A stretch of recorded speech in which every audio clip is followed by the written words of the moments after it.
Milwaukee Bucks fans, welcome back to Bucks Latest presented by FanArch. I'm your host, Dean Simon. Please consider liking, subscribing, and turning on those post notifications to stay up to date and in the know with all the latest Milwaukee Bucks updates.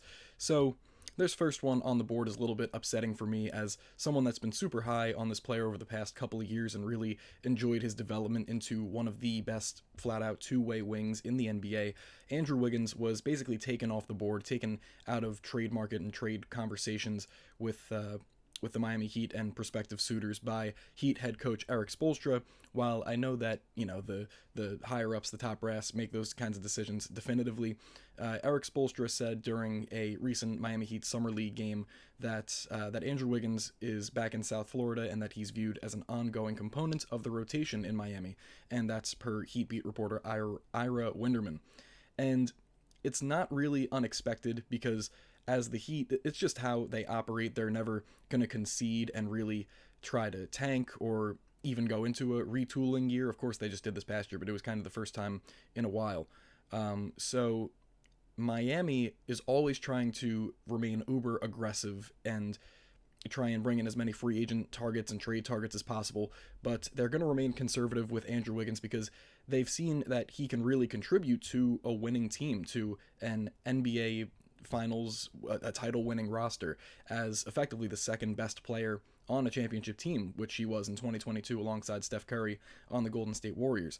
And Miami Herald's Anthony Chang also had a quote on Spoelstra saying, I think that there's still real opportunity for growth with him as he gets comfortable with us. And, of course, Andrew Wiggins, after the trade going to Miami for Jimmy Butler, he didn't have that much time to syncopate with the Miami Heat's game plan and really get involved in their offense. Even though he was taking his fair share of shots, he was really trying to force the issue, and he averaged about 19 points a game doing it through the last stretch of the regular season. Andrew Wiggins having a full year with the Miami Heat, it should be really good for him and his familiarity with the Heat culture, philosophy, and their system. But for the Milwaukee Bucks perspective, it's kind of a gut punch because that's a player that I really would have preferred to have on the roster alongside Giannis, a guy that, again, over the past half decade or so has really taken on a bunch of challenges on the defensive end and really challenged himself in terms of developing into a fantastic defensive player. He had always had the physical attributes and the potential to be great on the defensive end, but he really started taking things serious around the 2020-2021 mark when he was kind of beginning his career as a Warrior.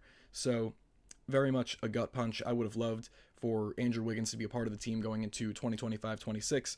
The trade may have, or the idea of trading for Wiggins may have been a little bit unrealistic, considering that the Heat are going to want back a better player or a better package for a guy like Wiggins because they're, again, still trying to compete for a title. They just traded for Norman Powell. They were very much in the Kevin Durant sweepstakes. They're still very much in the Damian Lillard sweepstakes.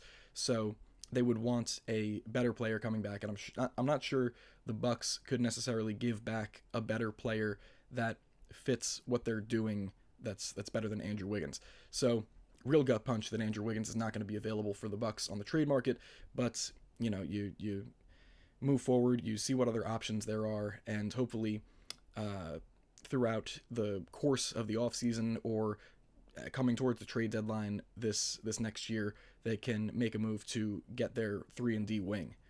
Anyways, so speaking of not necessarily 3-and-D wings, just D wings, Josh Okogie was recently waived by the Charlotte Hornets, and Wisconsin Sports Heroics John Spiza, he came out and basically warned the Milwaukee Bucks not to get involved with Josh Okogie. Do not try and pursue him in any way, shape, or form, because he figures that the offensive downside outweighs the defensive upside of a guy like Okogie, where he's obviously a special defensive talent on the perimeter, but a lot of writers and people in the NBA sphere just aren't impressed with him as, or impressed enough to keep him on the court as a three-point shooter, as any kind of offensive outlet. And John Spiza specifically said, on the surface, he's a fine fit for a team like the Bucks looking for more true wing defender types to plug in at the three, which I think is very much true. But the specifics of his profile should give them pause. More than that, they should steer Milwaukee away from him altogether. And goes on to talk about his size and that there are certain guys on the Bucks that just match up with wings better on the perimeter, like Gary Trent Jr., like Andre Jackson, and Taurean Prince. And so I guess he figures there wouldn't really be a space in the lineup for him. And then on top of all those things, he talks about his past year with the Phoenix Suns. The first half of the year, he actually looked like he was really improving as an offensive player. He was knocking down his threes at about a 38% clip. But then after he was traded to the Charlotte Hornets, he saw those percentages drop back down to about 32% from three, under 40% from the field. And he just did not look like a great option for a struggling Charlotte Hornets team, which, in my opinion, how could you blame him? I said a very similar thing about Cole Anthony on the Orlando Magic, and that he wasn't very much an efficient scorer, but I feel like a lot of that has to do with the Orlando Magic's team construction over the past couple of years, that they had some of the worst offense in the league. So how do you expect Cole Anthony to create great looks for himself when, you know, the defense doesn't really have many options to worry about, or much three-point shooting to worry about? And you could kind of say the same thing for the Charlotte Hornets, not just because their offense isn't great, but just because they aren't great in general. So you got to wonder how, like, the quality of looks that Josh Okogie is getting on the three-point line, going towards the basket. But his defense is always going to stand out. He's just got an incredible mix of strength and agility in a pretty short, I want to say he's about like 6'5", 6'6" frame. And he's been very impressive. I remember there was this one highlights of him blocking the impossible to block James Harden step back three a couple of years ago when he was on the Timberwolves. And that just always kind of sticks in my mind, just kind of thinking about the player that he is, where he has all the athletic gifts and tools to be a lockdown defender on the perimeter. And I am in agreement that he, of course, is not the best option at all. If you're looking for a go-to scorer or anything, but his defense, I think, outweighs his offensive struggles. But that's just me. We'll see what the Bucks do if they'll look to fill out the last roster spot with him, or look for a big or another kind of wing. But it's not necessarily the worst option in the world to go after a guy like Josh Okogie, where you know that he's going to give you something special, something noteworthy on the defensive end, if anything. And even if that comes with sub 30% three-point shooting, which I know is not ideal, but you know, that's just what comes with him as a player. But anyways, John Horst recently sat down and did an interview with The Athletic, where he talked everything off-season with the Milwaukee Bucks, what they were able to do with regard to Damian Lillard, bringing in Miles Turner, bringing back 6 guys that were their own free agents, and you know, they're really starting to build a team that could be competitive with regard to their conference and the quality of the conference going into this next season. But anyways, John Horst said, and I quote, "Have we done enough? We've done everything. I've done everything within my human possible power this offseason. I feel like our group works our butts off." And then he continued on saying, "The thing that I'm as excited about, or more excited about, is that we're not done. That was just the offseason. Then we're going to have a training camp, and we're going to be evaluating our roster. We're going to be evaluating our talent, and we are going to build up toward a trade deadline, and we're going to evaluate every single thing we can. And we're going to try to have an amazing trade deadline also. It might be that we do nothing because we have the best team in the NBA, or it might be that we do a bunch of things because we need to. But I just think that we've left nothing on the table." And that all sounds good and well going into the 2025-26 season. Maybe a little bit ambitious to say, you know, maybe we won't have to do anything because we'll be the best team in the league. But you like to have that optimism from guys in the front office, especially the GM who's putting the team together, who's trying to do everything that he can, as he's saying, to build a title contender around a consensus top 3 player in the NBA. And you can't necessarily disagree, considering the position that the Milwaukee Bucks were in coming into the offseason, with Damian Lillard out for all of next year, Giannis trade rumors flying off the wall. You couldn't really look away for a second without hearing another Giannis to Golden State rumor, Giannis to like Boston rumor, or something crazy. But the Bucks were able to settle things down, were able to kind of convince Giannis to stick around and give this team another shot going forward for the next year, hopefully the next 2 years or more. And we're also to bring back several key guys, and on great contract as well, like Gary Trent Jr. and Taurean Prince were 2 guys that I thought would earn maybe $8 to $10 million annually going into this offseason period, but that eventually came away. Gary Trent got a 2-year, $7.5 million deal, and then Taurean Prince got something of the like.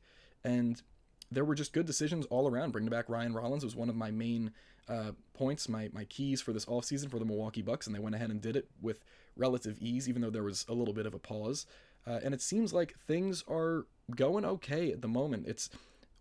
It could have been a lot worse, is all I'll say, in terms of the Milwaukee Bucks offseason. It could have been so much worse, but they were able to not just get rid of Dame and not have him just sitting out of action for the whole next year. They brought in Miles Turner, and that's, believe it or not, Miles Turner is a franchise-altering piece. Not necessarily that he's going to completely turn the team around, but that just he just brings everything to the table in terms of shot blocking, floor spacing, everything that the Milwaukee Bucks need, especially with replacing Brook Lopez kind of at the top of the list of their to-do list after he left for the Clippers. So all in all, I have to agree with John Horst that it seems as though the Milwaukee Bucks have done everything possible to build a contender around Giannis going into next year, even though some of their moves haven't been as glamorous. Things could have been a lot worse going into 2025-26. And also on that same point, John Horst in this talk with The Athletic, he kind of propped up Bobby Portis and Jericho Sims as two extremely valuable parts of the Milwaukee Bucks rotation going into next year. And he said specifically of Bobby Portis, while he was talking about building out their offense and bringing in certain guys that fit in with their philosophy on the offensive end of floor spacing and of shot blocking on the defensive end, he said, and so Miles is a great floor spacer. We love to be big and physical and defend the rim, and Miles does that. He's elite at defending the rim, and I think that we needed to grow in our perimeter speed and our perimeter ability to navigate the pick and roll game, which is such a big part of the NBA now. To have multiple switch defenders on the floor to play faster offensively and defensively in transition. And I think Miles adds that, as does Bobby, in a bigger, more important role for us than I think that he's ever been in. So, of course, he's talking more about the defensive side of the ball, but with floor spacing in general, we know that Bobby Portis is a guy that in any given season can get up 4 to 5 3-pointers a game and make them at an incredibly consistent rate. Of course, last year his 3-point efficiency went down a little bit to around 36%, but he shot almost 41% the year before that, and he's hovering around 38 to 38.5% 3-point shooting for his career. And he's a guy that can help on both ends of the floor, because I believe he's been arguably one of the Bucks' most underrated defensive players over the past 3-4 years. He's consistently around that 110, 111 defensive rating per 100 possessions. Even though I'm not the most advanced stat nerd, that's pretty good, and that puts him in a tier with certain guys that make all defensive teams. And I don't know if he's a net positive defender for his entire career or his entire Bucks tenure specifically, but he's proven that he can hang with certain guys on the defensive side of the ball, and that he is a two-way player, in my opinion. So Bobby Portis will be entering a year where he's heavily relied upon on the defensive side of the ball, so we're going to see how he responds to that. And also, John Horst propped up Jericho Sims. He said, and I quote, "Jericho was one of the best switch defenders in the playoffs. He's got a limited sample, but I believe that he can do it. He's an elite rim protector. He's big, he's physical, he's athletic. I think the core four of those guys as a front court is as good as anybody. And I think that it's largely the way that we've been dominant in that space over 10 years. But I also think it gives us a chance to modernize and catch up in some of the other areas as well."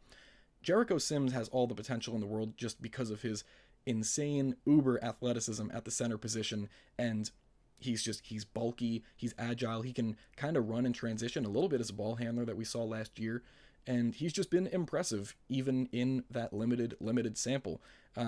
I think he has the world ahead of him, and he could really contribute to a Bucks team that's going to be heavily predicated on having rim deterrence and shot blocking, and then getting out and running along with Giannis and seeing how Giannis can conduct the offense in transition. And Jericho Sims is going to be a huge part of that, and of course he's going to be this huge lob threat and just everything in between. Jericho Sims, he's got a lot going for him going into next year. It seems as though the Bucks as a franchise are really believing in him and believing that he can come in for Miles Turner in certain instances and really, really contribute to a high-level defensive team as their stalwart at the rim. And it's definitely not out of the realm of possibility, considering his athleticism, considering what he's done. Again, while it may have been in garbage time, he proved to be one of the best shot blockers on the team, just solely due to his athleticism and his strength and his leaping ability. So a lot of high hopes for Jericho Sims. Bobby Portis is going to be taking on a bigger role, and we're going to see how all of these things play out alongside Miles Turner and Giannis, and it's going to be an interesting 2025-26 campaign to put it at that. But anyways, that'll be it for me today. Thank you very much again for watching another episode of Bucks Latest presented by FanArch. I've been Dean Simon. Make sure to like, leave a comment, subscribe, and turn on those post notifications to stay up to date and in the know with all the latest Milwaukee Bucks updates. I'll see you guys in the next one, and go Bucks.